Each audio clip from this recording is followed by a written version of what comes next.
نحمدہ ونصلی علی رسولہ الکریم اعوذ باللہ من الشیطان الرجیم بسم اللہ الرحمن الرحیم ولا تمدن عینیک الی ما متعنا به ازواجا منهم زہرۃ الحیاۃ الدنیا لنفتنہم فیہ ورزق ربک خیر وابقی وأمر اہلک بالصلاۃ واصطبر علیہا صدق اللہ مولانا العظیم۔ اور اپنی نگاہیں ہرگز چیزوں کی طرف نہ دوڑانا جو ہم نے ان میں سے مختلف لوگوں کو آرائش دنیا کی دے رکھی ہیں تاکہ انہیں اس میں آزما لیں، اور تیرے رب کا دیا ہوا ہی بہت بہتر اور بہت باقی رہنے والا ہے۔ اپنے گھرانے کے لوگوں پر نماز کی تاکید رکھ اور خود بھی اس پر جمع رہ۔ سورہ طٰہٰ کی 131 اور 32 نمبر آیتیں ہیں۔ ان آیات میں اللہ رب العزت نے نبی علیہ الصلاۃ والسلام کو خطاب فرمایا ہے، اور نبی علیہ الصلاۃ والسلام کے واسطے سے امت کو ایک حکم دیا ہے۔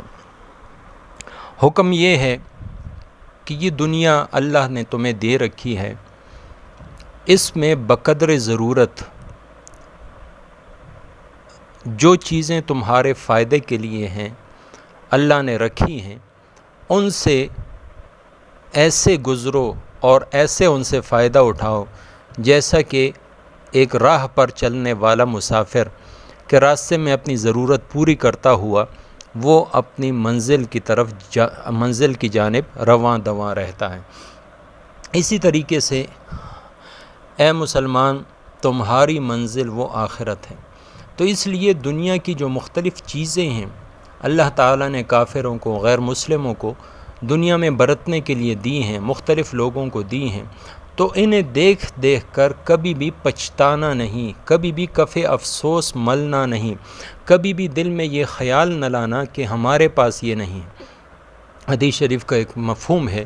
کہ جس شخص کو اللہ تعالیٰ نے قرآن پاک کی دولت دے رکھی ہو اور اس کے بعد وہ دنیا کی کسی چیز کو دیکھ کر افسوس کرے کہ یہ میرے پاس نہیں، تو اس نے اس دولت کی ناقدری کی جو اللہ تعالیٰ نے اس کو دے رکھی ہے۔ اسی طریقے سے ایک مرتبہ نبی اکرم صلی اللہ علیہ وسلم کی خدمت میں سیدنا عمر فاروق رضی اللہ تعالیٰ عنہ حاضر ہوئے، تو انہوں نے دیکھا کہ آپ علیہ الصلاۃ والسلام ایک کھردری چٹائی پر لیٹے ہوئے ہیں اور بے سر و سامانی کا یہ عالم ہے کہ گھر میں چمڑے کی دو چیزوں کے علاوہ کچھ بھی نہیں۔ سیدنا عمر کی آنکھوں میں بے اختیار آنسو آ گئے۔ نبی علیہ السلام نے پوچھا، عمر کیا بات ہے، کیوں روتے ہیں؟ عرض کیا، یا رسول اللہ، کیسر و کسریٰ جو کافر ہیں، غیر مسلم ہیں، اللہ تعالیٰ کو نہیں مانتے ہیں، دنیا میں آرام اور راحت کی زندگی گزار رہے ہیں، اور آپ باوجود اس کے کہ تمام انبیاء کے سردار ہیں، حال یہ ہے کہ آپ نے دنیا کی ان چیزوں اور لذات کو اپنے قریب تک نہیں آنے دیا ہے۔ اس کھردری چٹائی کی وجہ سے آپ کے جسم مبارک پر چٹائی کے نشانات پڑ چکے ہیں، اور کل کائنات آپ کے اس پورے گھر میں وہ تھوڑے سے جو ہیں، اور یہ چمڑے کی ایک دو چیزیں ہیں، باقی کچھ بھی نہیں۔ تو نبی علیہ السلام نے فرمایا کہ عمر، کیا تم اب بھی شک میں ہو؟ ہمارے لیے یہ دنیا ہے ہی نہیں، کافروں کے لیے ہے دنیا، اور ہمارے لیے آخرت ہے، ان کے لیے آخرت میں کچھ بھی نہیں۔ تو اس لیے یہ نبی علیہ الصلاۃ والسلام نے اپنے عمل سے ہمیں یہ بتایا کہ دنیا کی چیزوں اور دنیا کی لذات اور خواہشات کی طرف نہیں دیکھنا، بلکہ اللہ کے ہاں جو کچھ ہے، یعنی آخرت کو جو رزق ہے، آخرت کی جو نعمتیں ہیں وہ اصل ہیں، اس کی طرف آپ کی توجہ ہونی چاہیے۔ تو ان کی طرف توجہ کے لیے آپ کو ایک حکم دیا جاتا ہے، اور وہ حکم یہ ہے کہ وَأْمُرْ أَهْلَكَ بِالصَّلَاةِ وَاصْطَبِرْ عَلَيْهَا۔ اللہ رب العزت کی بندگی کیجئے جس میں سر فہرست وہ نماز ہے۔ نماز کا آپ اپنے گھر والوں کو حکم دیجئے، یعنی آپ کے جو اہل و عیال ہیں ان سب کو بھی نماز کا پابند بنائیں، اور یہ اسی صورت میں ہوگا کہ وَاسْتَبِرْ عَلَيْهَا، آپ خود بھی اس کی پابندی کرنے والے ہوں۔ جب سربراہ گھر کا وہ نماز کا پابند ہوگا تو اس کی بیوی، اس کے بچے اس کو دیکھ دیکھ کر نماز کی طرف آئیں گے اور نماز کے پابند ہوں گے۔ لیکن اگر خود نہیں پڑھتا اور بچوں کو زبردستی پڑھوانے کی کوشش کرتا ہے تو جب تک وہ ہوگا، اس کا خوف ہوگا تو وہ پڑھیں گے، اور جیسے ہی انہیں موقع ملے گا تو وہ اس حکم سے روگردانی کریں گے۔ تو اس لیے نماز کی پابندی یہ نہایت اہم ہے دنیا کی چیزوں سے نظر ہٹانے کے لیے۔ دیکھیں، انسان کسی بھی چیز پر نظر ڈالتا ہے تو اس کا اثر وہ دل میں محسوس کرتا ہے، اور حدیث شریف میں آتا ہے کہ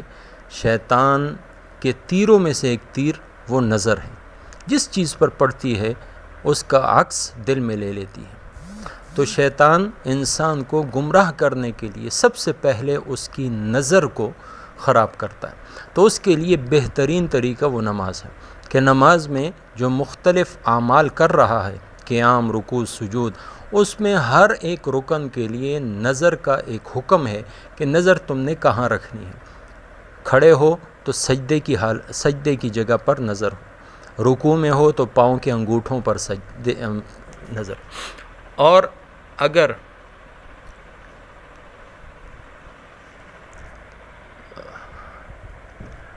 سجدے کی حالت میں ہو تو نظر آپ کی ناک کے اوپر ہو، اور جب آپ اتحیات کی شکل میں بیٹھیں یا جلسے میں بیٹھیں تو اس وقت آپ کی گود میں نظر ہو۔ تو اب دیکھیں، اس نظر کا اللہ رب العزت نے اس عبادت کے اندر ایک مقام اور ایک جگہ رکھی ہے۔ جب انسان اپنی نظر کی حفاظت نماز کے دوران کرے گا تو جب وہ بازار کے اندر جائے گا، دنیا کی چیزوں کی طرف اس کا میلان اور اس کی نظر نہیں اٹھے گی۔ تو اس لیے اس آیت کریمہ میں بھی اللہ تعالیٰ نے پیغمبر علیہ السلام کو نماز کا حکم اور اپنے گھر والوں کو اس کی پابندی کرنے کا حکم دیا ہے، اور ساتھ ہی ساتھ یہ فرمایا ہے کہ اس کے اوپر خود بھی مداومت کیجیے۔ دنیا کی چیزوں کی طرف انسان کی نظر نہ اٹھے اور اس کا اثر وہ نہ لے،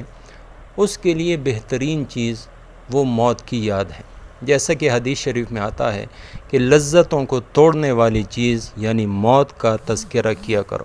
تو اس سے انسان کی نظر وہ آخرت کی طرف اور قبر کی طرف اور اسی طریقے سے جو واقعات اور حالات آنے والے ہیں